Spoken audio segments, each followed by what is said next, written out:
지금 전 세계가 들끓고 있습니다. 48시간 안에 반드시 잡아라. 독재자의 분노와 함께 내려진 긴급 수배령. 그 표적은 다름 아닌 권력의 심장부에서 탈출한 한 가족. 국경 초소의 불빛이 꺼지는 순간 모든 추적이 시작됩니다. 탐조등은 번쩍이고 추적견이 지저대고 순찰선의 서치라이트가 강 위를 휘젓습니다. 단 한 번의 실수, 단 한 번의 숨소리조차 곧바로 죽음으로 이어집니다. 그러나 이들은 총도 약도 아닌 단 하나의 비밀 장치로 철통 감시망을 무너뜨렸습니다. 그리고 마침내 세상에 드러난 진실은 권력자들의 금괴와 호화 별장이 공개된 충격의 폭로였습니다. 이 가족의 이야기는 단순한 도주가 아니었습니다. 약자가 강자를 무너뜨린 역사적 반전의 시작이었습니다. 안녕하세요. 저는 지혜로울지 은혜은을 쓰는 지은이에요. 우리 아버님, 어머님들에게 지혜롭고 따뜻한 이야기를 들려드리기 위해 최선을 다할게요. 시작 전에 구독과 좋아요 눌러서 저에게 힘을 보태주세요. 안녕하세요. 저는 북한 정권의 핵심 권력층에서 차관보 직책을 맡고 있던 박현성입니다. 새벽 3시 47분, 침실 문이 조용히 열렸어요. 평소라면 절대 이 시간에 깨어날 리 없는 제가 번쩍 정신이 들었습니다. 복도에서 들려오는 발걸음 소리가 너무나 익숙했거든요. 김 부장의 가죽 구두가 마루를 밟을 때마다 나는 특유의 딱딱한 소리였죠. 현성이 형, 일어나 계신가요? 문틈으로 스며든 속삭임에 온몸에 소름이 돋았습니다. 김 부장은 평생 저를 형이라 부른 적이 없었어요. 항상 차관보님이라 호칭했던 사람이었죠. 이상했습니다. 침대에서 일어나 문을 열자 김 부장의 얼굴이 창백하게 드러났어요. 그의 손에는 A4 용지 한 장이 떨리고 있었습니다. 이걸 보세요. 종이를 받아든 순간 세상이 무너지는 느낌이었죠. 종이에서 나는 잉크 냄새가 코끝을 찔렀어요. 숙청 대상자 명단이라는 제목 아래 17개의 이름이 적혀 있었습니다. 그중 세 번째 줄에 제 이름이 선명하게 인쇄되어 있었어요. 박현성, 차관보, 금고 관리 총책임자. 검은 글씨가 눈에 박히듯 들어왔습니다. 언제부터였나요? 목소리가 떨렸습니다. 김 부장이 고개를 숙였어요. 어제 오후 회의에서 결정됐습니다. 48시간 내에 모든 대상자를 체포하라는 지시가 내려왔어요. 48시간. 이틀 후면 저는 이 세상에 존재하지 않을 수도 있다는 뜻이었죠. 아니, 확실히 존재하지 않을 거였습니다. 숙청이라는 말의 의미를 너무나 잘 알고 있었거든요. 지난 20년간 이 정권에서 일하며 수많은 동료들이 하루아침에 사라지는 것을 봐왔어요. 가족들은 어떻게 되나요? 떨리는 입술로 물었습니다. 김 부장의 표정이 더욱 어두워졌어요. 연좌제입니다. 3대까지. 그 말이 떨어지자 다리에 힘이 빠졌습니다. 아내와 아들 진우, 딸 서연의 얼굴이 스쳐 지나갔어요. 진우는 이제 군 간부가 될 준비를 하고 있었고 서연이는 대학생이었습니다. 이 아이들이 아무 잘못도 없이 저 때문에 목숨을 잃을 수는 없었어요. 가슴이 답답해졌습니다. 숨이 제대로 쉬어지지 않았어요. 이런 날이 올 줄은 알고 있었지만 막상 현실이 되니 온몸이 굳어버렸죠. 형님, 도망치세요. 김 부장이 간절한 눈빛으로 말했어요. 지금 당장 떠나야 해요. 내일 새벽부터 모든 국경이 봉쇄됩니다. 국경 봉쇄. 그 말이 무엇을 의미하는지 머리가 빠르게 계산했습니다. 모든 출입국 검색대에 제 사진이 배포될 것이고 모든 교통수단이 통제될 거였어요. 기차역, 버스터미널, 심지어 자전거 검문소까지 모든 곳에서 저를 찾을 것입니다. 숨을 곳은 이 나라 어디에도 없었어요. 가족들과 함께 갈 방법이 있을까요? 마지막 희망을 걸고 물었습니다. 김 부장이 잠시 생각하더니 작은 종이 쪽지를 건넸어요. 이 번호로 연락해 보세요. 누군지는 모르겠지만 이런 일을 도와주는 사람이 있다고 들었습니다. 전화번호 7자리가 흐릿한 연필로 적혀 있었어요. 글씨체가 김 부장 것이 아니었습니다. 누군가 다른 사람이 써준 번호였죠. 이것이 우리 가족의 생명줄이 될 수도 있었어요. 얼마나 걸릴까요? 모르겠습니다. 하지만 48시간 안에는 불가능할 거예요. 김 부장의 대답에 절망감이 밀려왔습니다. 시간이 절대적으로 부족했어요. 다음은 나야. 입술을 깨물며 중얼거렸습니다. 17명의 명단 중에서 제가 세 번째였다는 것은 우선순위가 높다는 뜻이었죠. 그만큼 위험하다는 의미였어요. 첫 번째와 두 번째 사람은 이미 체포됐을 수도 있었습니다. 김 부장이 문 앞에서 마지막으로 돌아봤어요. 형님, 살아남으세요. 그리고 그가 말을 멈췄습니다. 진실은 언젠가 밝혀져야 해요. 진실. 그 말이 가슴에 박혔습니다. 저는 지난 10년간 권력층의 비밀 자금을 관리해 왔어요. 해외 계좌의 천문학적 숫자들, 금고 속 금괴들, 인민들이 굶주리는 동안 권력자들이 해외에 숨겨둔 별장들까지 모든 것을 알고 있었습니다. 스위스 은행 계좌번호부터 시작해서 싱가포르 부동산 목록까지 모두 제 머릿속에 들어 있었어요. 김 부장의 발소리가 복도 끝으로 사라졌습니다. 이제 정말 혼자였어요. 문이 닫히고 나서야 현실이 실감났습니다. 저는 이제 도망자가 되어야 했어요. 가족들을 데리고 이 지옥 같은 땅을 벗어나야 했습니다. 하지만 어떻게요? 북중 국경은 철통같이 막혀 있고 바다로는 더욱 불가능했어요. 벽시계가 새벽 4시를 가리켰습니다. 44시간이 남았어요. 44시간 안에 가족들과 함께 국경을 넘어야 했습니다.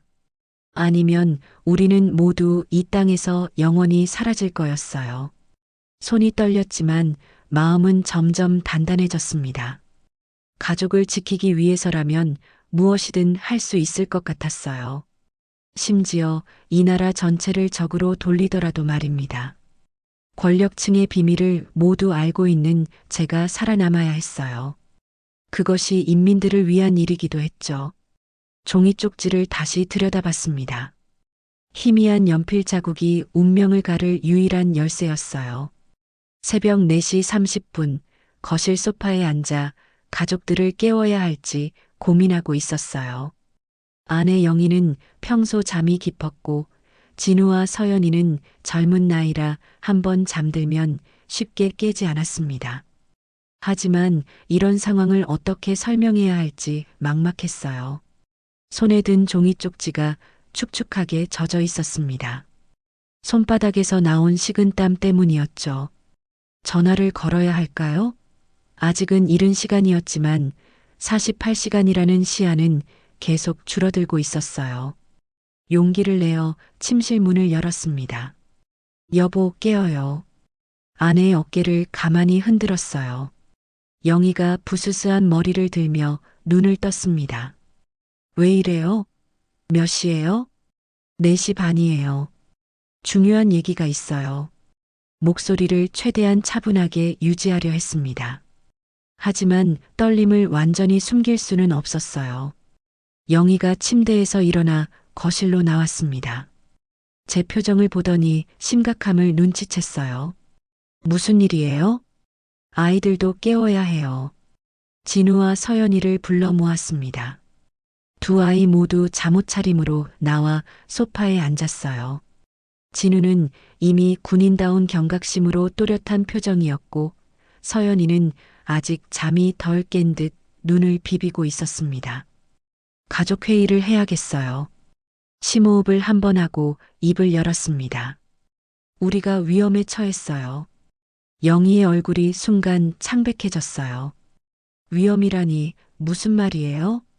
숙청 명단 종이를 테이블 위에 올려놓았습니다. 네 사람의 시선이 그 종이에 집중됐어요. 제가 숙청 대상에 올랐습니다. 48시간 안에 체포될 예정이에요. 침묵이 흘렀습니다.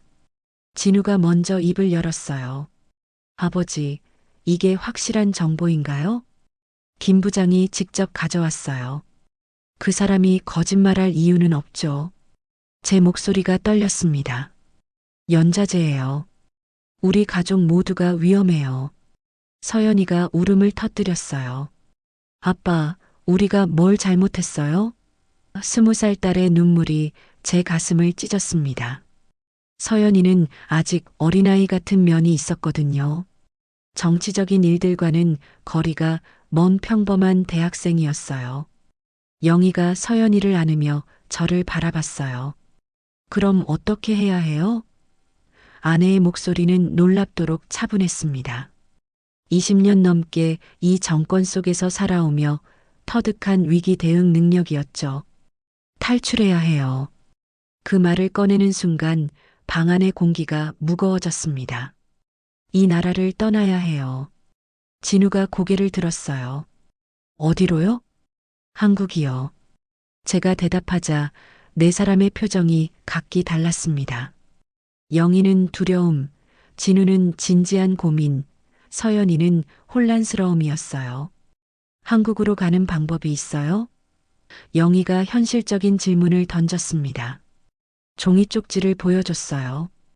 이 번호로 연락해서 도움을 받을 수 있을 거예요. 하지만 위험할 거예요. 진우가 군인답게 냉정하게 분석했습니다. 국경 경비는 어떻게 뚫고요? 중국으로 넘어간다 해도 그 다음이 문제죠. 모르겠어요. 하지만 여기 있으면 확실히 죽어요. 제 목소리가 거칠어졌습니다. 도망이라도 쳐야 살 가능성이 있어요. 서연이가 눈물을 닦으며 말했어요. 아빠, 저는 아빠를 따를래요. 어디든지요. 딸의 말에 가슴이 뭉클했습니다. 이런 상황에서도 가족을 믿어주는 아이들이 고마웠어요. 영희가 깊은 숨을 내쉬었어요. 언제부터 준비해야 해요? 지금부터요. 내일 밤에는 출발해야 할 것 같아요. 시계를 보니 새벽 5시가 넘어가고 있었습니다. 진우가 일어서며 말했어요. 그럼 역할을 나누죠. 제가 경로와 교통편을 알아볼게요. 군에서 배운 지식을 써먹을 때가 됐네요. 아들의 침착함이 든든했습니다. 서연이도 고개를 끄덕였습니다. 저는 짐을 챙길게요. 최소한으로만요. 울음을 그치고 현실적으로 생각하기 시작한 딸이 자랑스러웠어요. 영희가 제 손을 잡았어요. 당신, 우리 정말 살 수 있을까요? 아내의 손이 차갑게 떨리고 있었습니다. 살아남으려면 함께 움직여야 한다. 아내의 손을 꽉 잡으며 말했습니다. 혼자서는 절대 불가능해요. 하지만 우리 넷이 함께라면 방법이 있을 거예요. 새벽 6시가 되자 바깥에서 새소리가 들려왔어요. 평범한 일상의 소리였지만 이제는 모든 것이 달라 보였습니다. 창밖으로 보이는 아파트 단지도 멀리 보이는 산도 모두 감옥의 담벼락 같았어요. 전화를 걸어야 할 시간이었어요. 종이 쪽지의 번호를 천천히 눌렀습니다. 신호음이 3번 울린 후 굵은 남자 목소리가 들렸어요. 누구세요? 김 부장의 소개로 전화드렸습니다. 최대한 조심스럽게 말했어요. 아, 그분이군요. 상황은 들었습니다. 하지만 쉽지 않을 거예요. 가족이 넷입니다. 전화 너머로 한숨 소리가 들렸어요. 더욱 어렵겠네요. 하지만 불가능하지는 않습니다. 돈은 있으신가요? 준비할 수 있어요. 좋아요.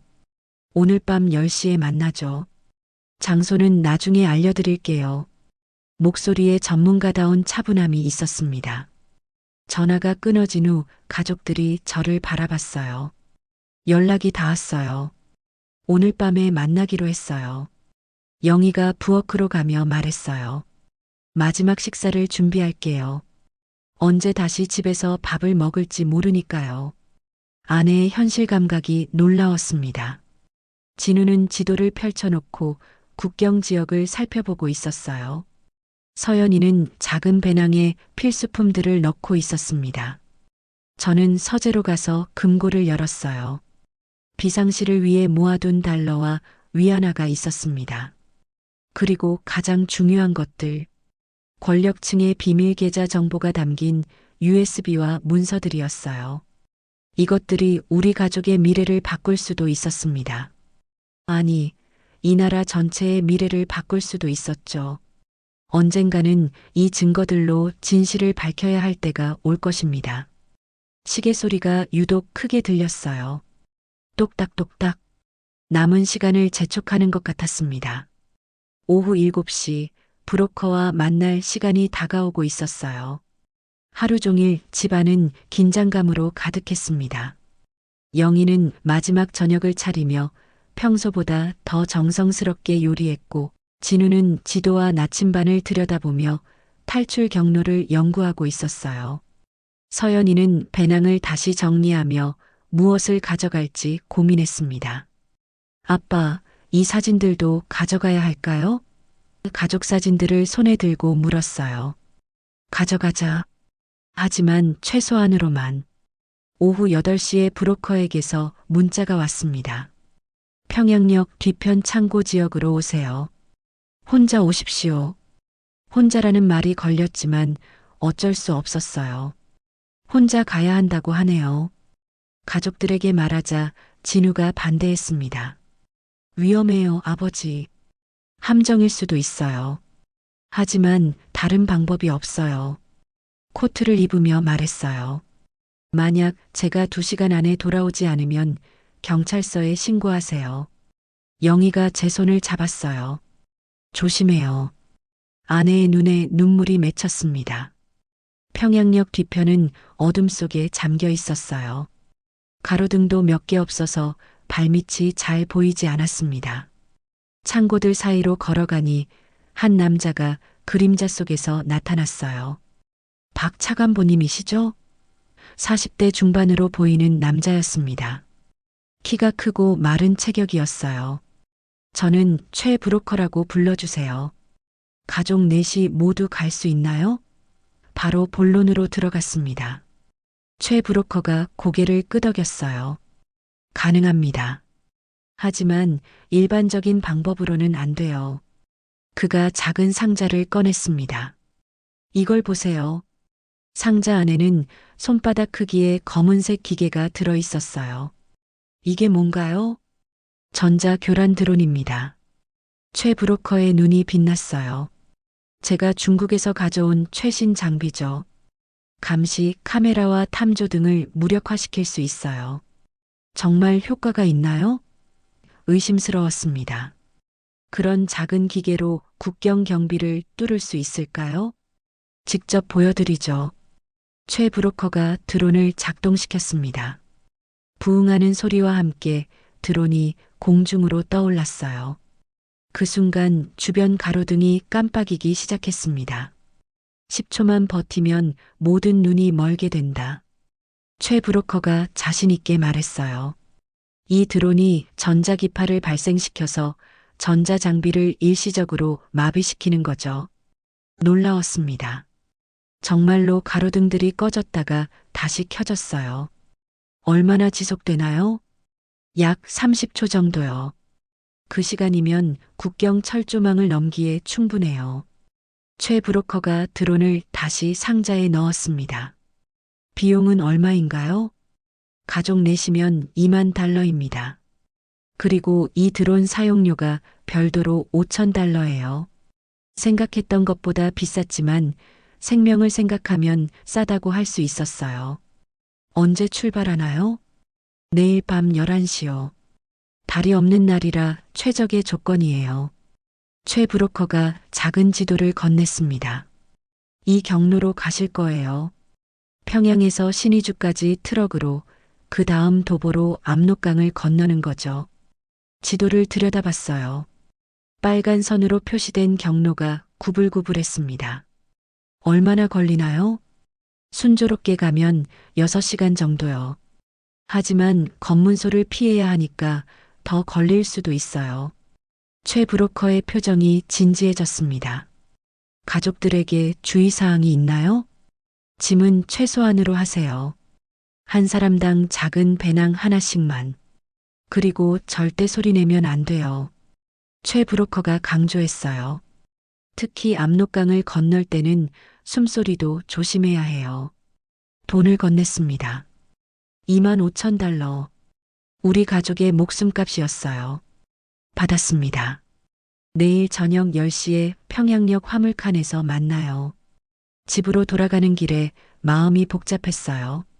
정말 이 작은 드론으로 국경을 넘을 수 있을까? 하지만 다른 선택의 여지는 없었습니다. 집에 도착하자 가족들이 기다리고 있었어요. 어떻게 됐어요? 영희가 다급하게 물었습니다. 내일 밤에 출발해요. 최 브로커가 보여준 드론에 대해 설명했습니다. 진우가 놀란 표정을 지었어요. 그런 기술이 정말 있나요? 직접 봤어요. 가로등이 꺼지더라고요. 하지만 마음속 깊은 곳에서는 불안감이 사라지지 않았습니다. 서연이가 작은 목소리로 말했어요. 무서워요, 아빠. 딸을 안으며 말했어요. 괜찮아. 아빠가 꼭 지켜줄 거야. 영희가 부엌에서 간단한 도시락을 준비하고 있었어요. 길에서 먹을 걸 싸야죠. 아내의 세심함에 감사했습니다. 밤 11시가 되자 온 가족이 거실에 모였어요. 내일이면 이 집을 떠나게 됩니다. 20년 넘게 살았던 집이었어요. 마지막 밤이네요. 영희가 중얼거렸습니다. 새로운 시작이에요. 제가 대답했어요. 우리는 살아남을 거예요.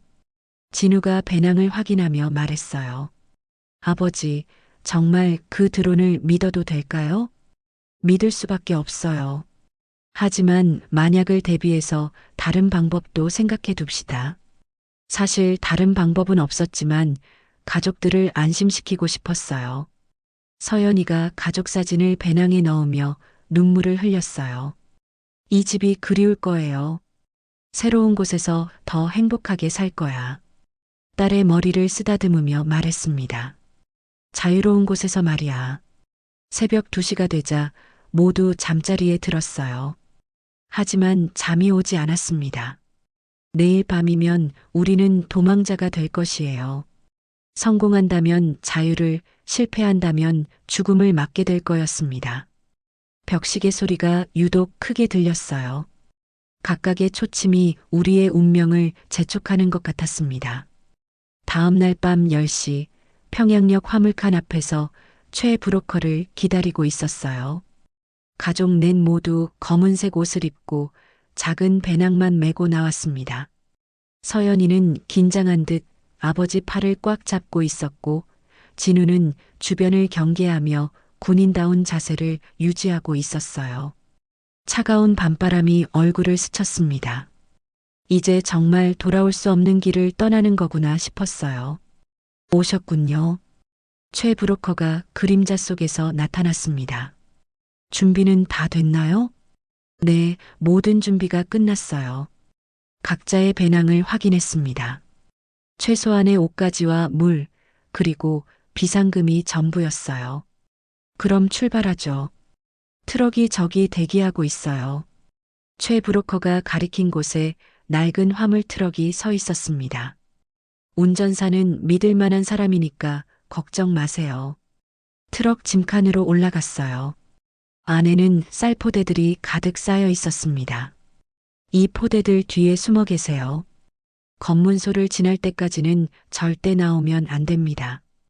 엔진이 시동을 걸었어요. 덜컹덜컹하는 소리와 함께 트럭이 움직이기 시작했습니다. 영희가 제 손을 꽉 잡았어요. 떨리고 있었지만 용기를 내려 애쓰는 게 느껴졌어요. 신의주까지 얼마나 걸려요? 진우가 작은 목소리로 물었습니다. 4시간 정도 걸릴 거예요. 중간에 검문소가 3곳 있어요. 최 브로커가 대답했어요. 절대 소리 내지 마세요. 트럭은 평양 시내를 벗어나 어두운 도로를 달렸어요. 창문 틈으로 보이는 풍경들이 빠르게 지나갔습니다. 평생 살았던 이 땅을 떠나는 거라는 생각에 가슴이 먹먹했어요. 첫 번째 검문소에 도착했습니다. 검문이요. 경비병의 목소리가 들렸어요. 온 가족이 숨을 죽였습니다. 쌀포대 뒤에서 웅크리고 있으니 숨이 막히는 것 같았어요. 뭘 운반하시나요? 쌀이요. 신의주 시장으로 가는 길입니다. 운전사가 차분하게 대답했어요. 손전등 불빛이 짐칸을 비쳤습니다. 제 심장이 터질 것 같이 뛰었어요. 서연이가 제 팔을 더욱 꽉 잡았습니다. 손전등이 쌀포대들을 하나씩 확인했어요. 됐어요. 가세요. 경비병이 말했습니다. 트럭이 다시 출발했어요. 모두가 안도의 한숨을 쉬었습니다. 두 번째 검문소는 더 까다로웠어요. 짐을 다 내려보세요. 경비병이 명령했습니다. 최 브로커가 제게 작은 신호를 보냈어요. 위험하다는 뜻이었습니다. 운전사가 포대 몇 개를 내렸어요. 이 정도면 충분하죠? 아니요, 더 내려보세요. 경비병이 고집했습니다. 이때 최 브로커가 뭔가를 꺼냈어요. 이걸로 차라도 한잔 하세요. 경비병에게 술병을 건넸습니다. 고생이 많으시네요. 아, 고맙습니다. 경비병의 태도가 누그러졌어요. 그럼 이 정도로 하죠. 검문이 끝났습니다. 세 번째 검문소를 지날 때는 모두 잠든 척했어요. 야간 검문은 형식적이었습니다. 드디어 신의주에 도착했어요. 여기서 내리세요. 최 브로커가 말했습니다. 이제부터는 도보로 가야 해요. 트럭에서 내려 주변을 둘러봤어요. 멀리 압록강이 보였습니다. 중국과의 국경이었어요. 마지막 관문이었죠. 저기 보이는 철조망까지 걸어가야 해요. 최 브로커가 가리켰습니다. 약 2km 정도 돼요. 어둠 속을 조심스럽게 걸었어요. 발소리가 날까봐 천천히 움직였습니다. 진우가 앞서가며 길을 확인했어요. 초소가 보여요. 진우가 속삭였습니다. 멀리서 탐조등이 좌우로 움직이고 있었어요. 드론을 준비하세요. 최 브로커가 검은 상자를 꺼냈습니다. 지금이다, 뛰어. 드론이 공중으로 떠올랐어요. 부웅거리는 소리와 함께 전자기파가 발생했습니다. 그 순간 초소의 탐조등이 깜빡이더니 꺼져버렸어요. 지금이에요. 뛰세요. 최 브로커가 외쳤습니다. 온 가족이 달렸어요. 철조망까지 200m, 100m, 50m. 숨이 목까지 차올랐지만 멈출 수 없었어요. 철조망에 도착했습니다. 최 브로커가 미리 준비한 철사 절단기로 구멍을 냈어요. 한 명씩 빠져나가세요. 서연이가 먼저 철조망을 통과했어요. 다음은 영희, 그리고 진우. 마지막에 제가 통과했습니다. 30초가 다 되어가요. 최 브로커가 말했습니다. 그 순간 초소의 불빛이 다시 켜지기 시작했어요. 모두 엎드렸어요. 탐조등이 다시 작동하며 주변을 훑었습니다. 우리는 이미 철조망 너머에 있었어요. 북한 땅이 아닌 곳에 있었습니다. 성공했어요. 최 브로커가 작은 목소리로 말했습니다. 이제 강만 건너면 돼요. 압록강까지 내려갔어요. 강폭이 생각보다 넓었습니다. 물소리가 콸콸거리며 들렸어요. 수영할 수 있나요? 최 브로커가 물었습니다. 진우와 저는 할 수 있어요. 하지만 영희와 서연이는 걱정됐습니다. 준비해 온 게 있어요. 최 브로커가 작은 고무 보트를 꺼냈습니다. 이걸로 건너줘. 보트에 타고 강을 건너기 시작했어요. 물소리 외에는 아무 소리도 나지 않았습니다. 중간쯤 왔을 때 멀리서 불빛이 보였어요. 순찰선이에요. 최 브로커가 긴장한 목소리로 말했습니다. 모두 엎드리세요. 순찰선의 서치라이트가 강 위를 훑기 시작했어요. 우리 보트 바로 옆을 지나갔습니다. 모두 숨을 죽이고 기다렸어요. 빛이 지나간 후에야 다시 노를 저었어요. 드디어 중국 쪽 강가에 도착했습니다. 해냈어요. 영희가 울먹이며 말했어요. 정말 해냈어요. 하지만 아직 끝이 아니었어요. 중국 땅에 발을 디딘 순간 멀리서 개 짖는 소리가 들렸습니다. 추적견이었어요. 개 짖는 소리가 점점 가까워졌어요. 중국 공안의 추적견들이었습니다. 우리를 찾아내기 위해 강가를 따라 움직이고 있었어요. 빨리 숨어야 해요. 최 브로커가 다급하게 말했습니다. 저기 갈대밭으로 가세요. 온 가족이 키 큰 갈대들 사이로 몸을 숨겼어요. 진흙 냄새와 차가운 습기가 코를 찔렀습니다. 서연이가 무서워서 떨고 있었어요. 제가 딸의 어깨를 감싸 안았습니다. 소리내면 우린 끝장이다. 최 브로커가 속삭였어요. 개 짖는 소리가 더욱 가까워졌습니다. 발소리도 들렸어요. 최소 서너 명의 공안이 우리를 추적하고 있었습니다. 손전등 불빛이 갈대밭을 훑기 시작했어요. 빛이 우리 머리 위로 지나갔습니다. 진우가 더욱 몸을 낮췄어요. 영희는 숨소리마저 죽이고 있었습니다. 이쪽에 발자국이 있어요. 공안 중 한 명이 중국어로 외쳤습니다. 우리가 강가에서 올라온 발자국을 발견한 것 같았어요. 심장이 터질 듯 뛰었습니다. 추적견이 갈대밭 입구까지 왔어요.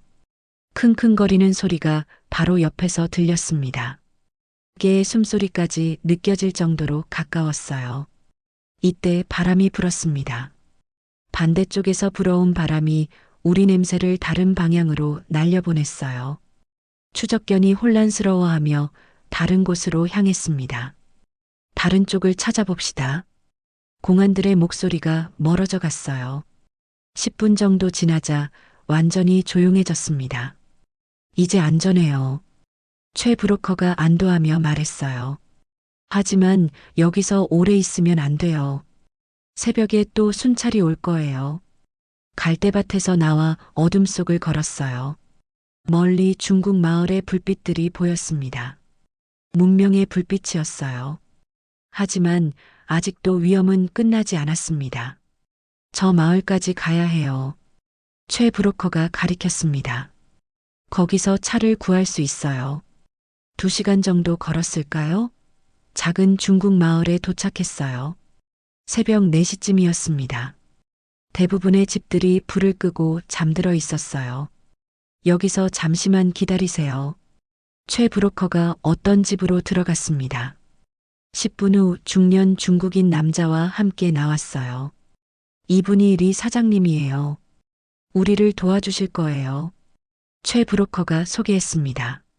리 사장이 우리를 위아래로 훑어봤어요. 북한에서 온 분들이시군요. 많이 힘드셨을 거예요. 감사합니다. 고개를 숙여 인사했어요. 도움을 청할 곳이 없어서요. 걱정 마세요. 이런 일에 익숙해요. 리 사장이 웃으며 말했습니다. 하지만 돈이 좀 들 거예요. 얼마나 필요한가요? 한국까지 가려면 5만 위안이에요. 가족 넷이니까. 생각보다 비싼 금액이었지만 어쩔 수 없었어요. 돈을 건넸습니다. 리 사장이 만족스러워했어요. 좋아요. 트럭을 준비할게요. 하지만 검문소가 많으니까 짐칸에 숨어야 해요. 또 다른 트럭이었어요. 이번에는 야채를 실은 트럭이었습니다. 양배추 상자들 사이에 숨으세요. 베이징까지 가야 해요. 베이징까지 얼마나 걸려요? 진우가 물었습니다. 8시간 정도요. 중간에 검문소가 5곳 있어요. 리 사장이 대답했어요. 절대 나오면 안 돼요. 트럭 짐칸으로 들어갔어요. 양배추 냄새가 코를 찔렀습니다. 하지만 이전보다는 공간이 넓었어요. 가족들이 함께 앉을 수 있었습니다. 이제 중국을 가로질러 가야 해요. 최 브로커가 설명했어요. 베이징에서 비행기를 타고 동남아시아로 갈 거예요. 동남아시아요? 서연이가 물었어요. 네, 태국이나 베트남이요. 거기서 한국 대사관에 도움을 요청할 수 있어요. 최 브로커의 말에 희망이 보였습니다. 트럭이 출발했어요. 중국의 시골길을 달리기 시작했습니다. 창문 틈으로 보이는 풍경이 북한과는 달랐어요. 논밭의 규모도 다르고 집들의 모양도 달랐습니다. 첫 번째 검문소를 통과했어요. 중국 공안이 간단히 확인하고 통과시켜줬습니다. 두 번째, 세 번째도 무사히 지나갔어요. 네 번째 검문소에서 문제가 생겼어요. 짐을 확인하겠어요. 공안이 트럭 뒤로 왔습니다. 손전등 불빛이 짐칸을 비췄어요. 양배추 상자들을 하나씩 확인하기 시작했어요. 우리가 숨은 곳과 점점 가까워졌습니다. 서연이가 제 손을 꽉 잡았어요. 영희도 숨을 참고 있었습니다. 바로 그때 한 상자에서 양배추가 굴러 떨어졌어요. 공안이 그것을 줍느라 잠깐 고개를 돌렸습니다. 그 사이 우리는 더 깊숙이 숨었어요. 됐어요. 가세요. 공안이 말했습니다. 간발의 차이였어요. 다섯 번째 검문소도 무사히 통과했습니다. 드디어 베이징 외곽에 도착했어요. 여기서 내리세요. 리 사장이 말했습니다. 이제부터는 다른 방법을 써야 해요. 베이징의 거대한 빌딩들이 보였어요. 상상도 못했던 큰 도시였습니다. 북한에서는 볼 수 없었던 네온 사인들과 자동차들이 가득했어요. 공항까지 어떻게 가야 하나요? 영희가 물었습니다. 지하철을 타야 해요. 하지만 신분증 검사가 있을 거예요. 리 사장이 걱정스럽게 말했어요. 가짜 신분증을 만들어줄 수 있나요? 시간이 걸려요. 하루는 기다려야 해요. 리 사장이 대답했습니다. 하루를 더 기다려야 한다는 게 불안했어요. 하지만 다른 방법이 없었습니다. 리 사장이 안내한 작은 여관에서 하룻밤을 보내야 했어요. 여관 방은 좁았지만 따뜻했어요. 오랜만에 제대로 된 침대에서 잘 수 있었습니다. 하지만 마음은 편하지 않았어요. 아직 중국 땅이었고 언제 발각될지 모르는 상황이었거든요. 내일이면 진짜 자유로워질까요? 서연이가 물었어요. 그럴 거야. 딸의 머리를 쓰다듬으며 대답했습니다. 조금만 더 참아보자. 창밖으로 베이징의 야경이 보였어요. 수많은 불빛들이 반짝이고 있었습니다. 자유로운 세상의 불빛들이었어요. 다음 날 아침 리 사장이 가짜 신분증들을 가져왔어요. 이제 한국으로 갈 차례예요. 하지만 베이징을 벗어나기 위해서는 또 다른 트럭을 타야 했습니다. 국경 도시까지 가야 해요. 거기서 다른 방법을 찾을 수 있어요. 리 사장이 설명했습니다. 하지만 검문이 더 까다로울 거예요. 새로운 트럭이 도착했어요. 이번에는 목재를 운반하는 트럭이었습니다. 짐칸에는 큰 나무 판자들과 톱밥 자루들이 가득했어요. 이 톱밥 더미 뒤에 숨으세요. 운전사가 가리켰습니다. 검문소에서 짐을 확인할 때가 있어요. 톱밥 냄새가 코를 찔렀어요. 나무 냄새와 습기가 섞인 냄새였습니다. 가족들이 톱밥 더미 사이에 웅크렸어요. 트럭이 출발했습니다. 베이징 외곽을 벗어나 시골길로 접어들었어요. 창문 틈으로 보이는 중국 농촌 풍경이 지나갔습니다. 첫 번째 검문소를 무사히 통과했어요. 두 번째 검문소에서도 큰 문제 없이 지나갔습니다. 하지만 세 번째 검문소에서 상황이 달라졌어요. 모든 짐을 확인하겠습니다. 공안이 엄격한 목소리로 말했습니다. 최근에 미립국자들이 이 경로를 이용한다는 정보가 있어요. 운전사가 긴장한 듯 대답했어요. 목재만 실었습니다. 확인해 보세요. 공안들이 트럭 짐칸으로 올라왔어요. 손전등을 켜고 구석구석 살펴보기 시작했습니다. 우리는 톱밥 더미 깊숙이 숨어 있었어요. 여기 뭐가 있는 것 같은데요? 한 공안이 말했습니다. 손전등 불빛이 우리가 숨은 곳을 향해 다가왔어요. 그 순간 톱밥 한 줌이 제 코로 들어왔습니다. 재채기가 나올 것 같았어요. 참으려고 했지만 코끝이 간지러웠습니다. 공안의 발소리가 점점 가까워졌어요.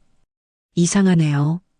뭔가 움직인 것 같았는데 손전등 불빛이 바로 옆을 비쳤습니다. 바로 그때였어요. 톱밥 자루 하나가 기울어지기 시작했습니다. 자루 입구가 열리면서 톱밥이 주르륵 흘러내리기 시작했어요. 제 어깨 위로, 머리 위로 톱밥이 쏟아졌습니다. 서연이도 톱밥에 파묻혀가고 있었어요. 소리내면 안 되는데 톱밥이 계속 떨어졌습니다. 뭐지? 여기서 소리가 나는데?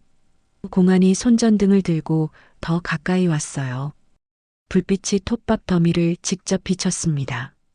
진우가 재빠르게 손으로 막았어요. 더 많은 톱밥을 뒤집어 쓰면서 우리를 가렸습니다. 하지만 톱밥은 계속 흘러내렸어요. 이 나라 전체가 우리를 쫓고 있어 마음속으로 중얼거렸습니다. 정말 어디를 가도 안전한 곳이 없는 것 같았어요.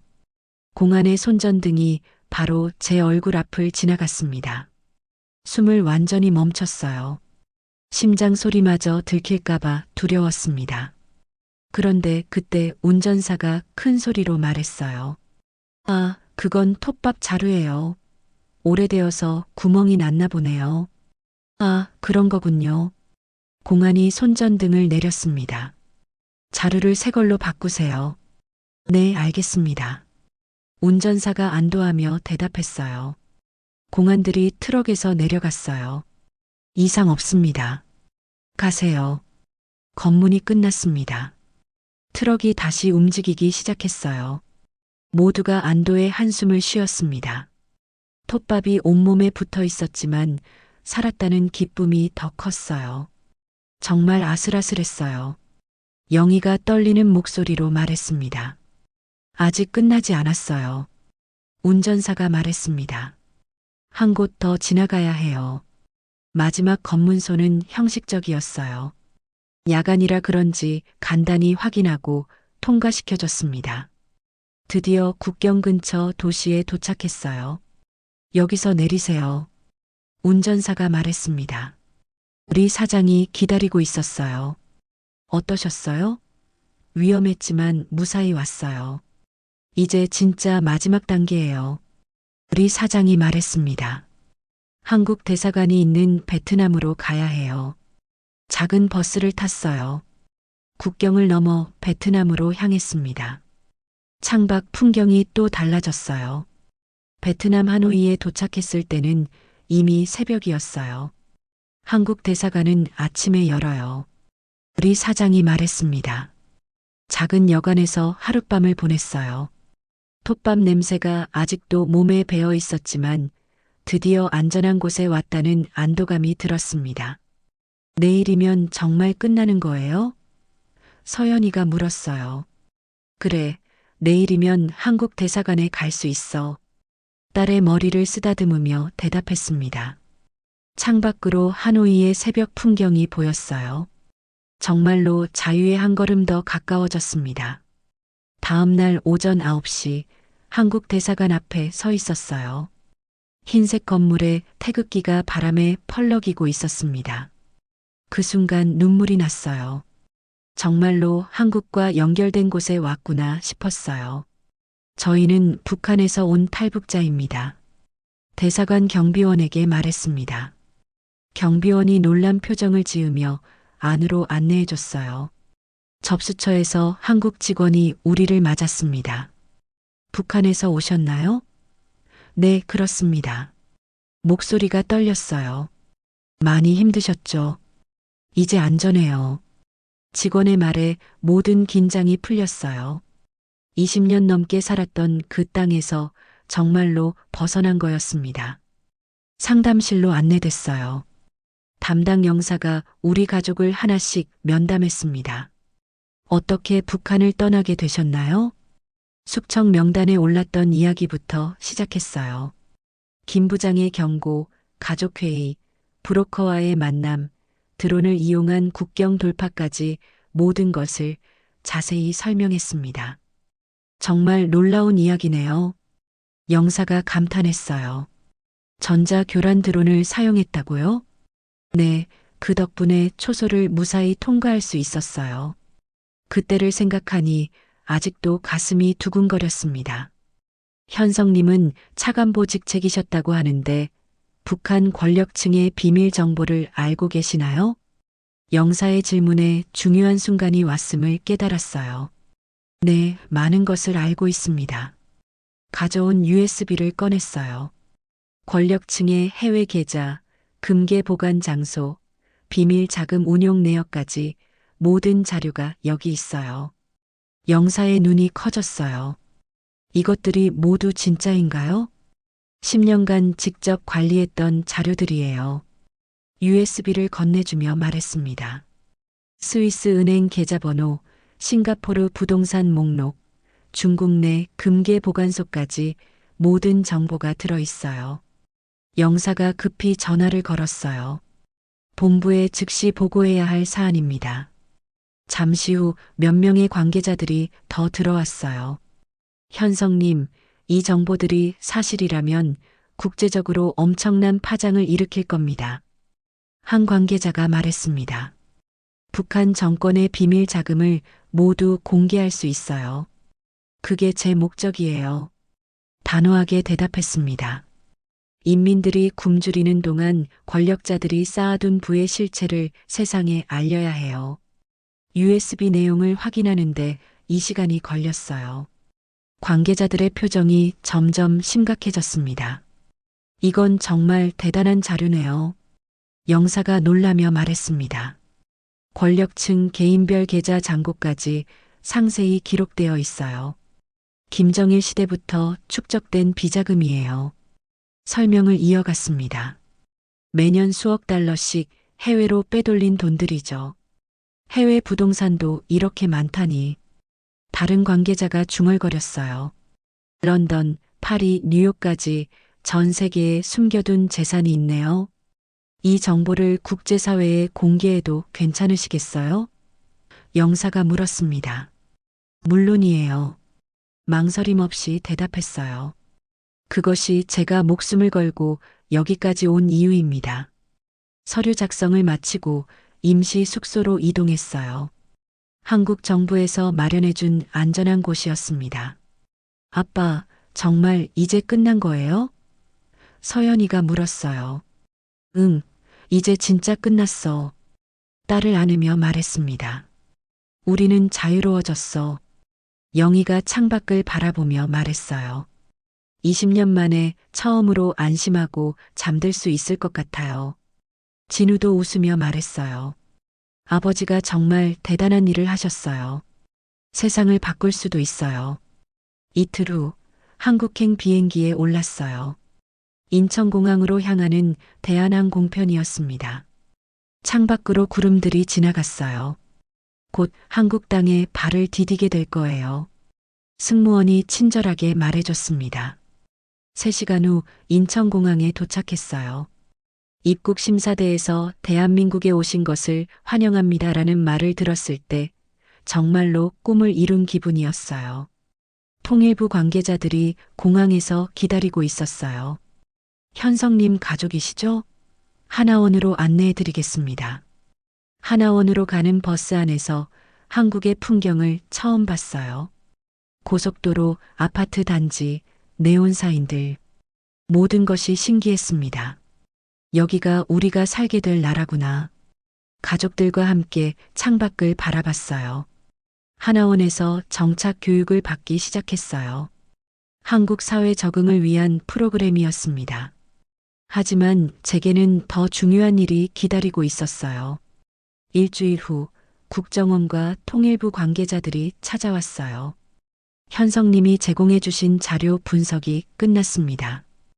어떤 결과가 나왔나요? 상상을 초월하는 내용이었어요. 국정원 관계자가 말했습니다. 북한 권력층이 해외에 숨겨둔 자산 규모가 수백억 달러에 달해요. 이 정보를 어떻게 활용할 예정인가요? 국제사회와 공유할 계획입니다. 유엔 제재 강화에도 활용될 거예요. 통일부 관계자가 설명했습니다. 한 달 후 전 세계 언론이 일제히 보도하기 시작했어요. 북한 권력층 비자금 실체 공개, 수백억 달러, 해외 은닉 자산 발견이라는 헤드라인이 신문과 뉴스를 장식했습니다. CNN, BBC, 뉴욕타임스까지 전 세계 주요 언론이 이 소식을 다뤘어요. 제가 제공한 자료를 바탕으로 한 심층 보도였습니다. 현성님 덕분에 북한의 실체가 만천하에 드러났어요. 담당 공무원이 말했습니다. TV 뉴스를 보니 정말 놀라웠어요. 스위스 은행들이 북한 관련 계좌를 동결한다고 발표했습니다.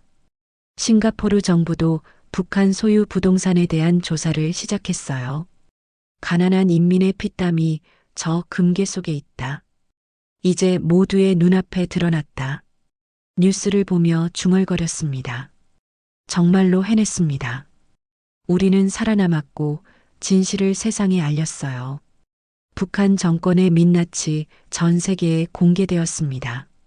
오늘 이야기 어떠셨나요? 용기를 내주신 탈북 가족들에게 아버님, 어머님들의 응원 댓글이 필요해요. 그들에게 힘을 보태주세요.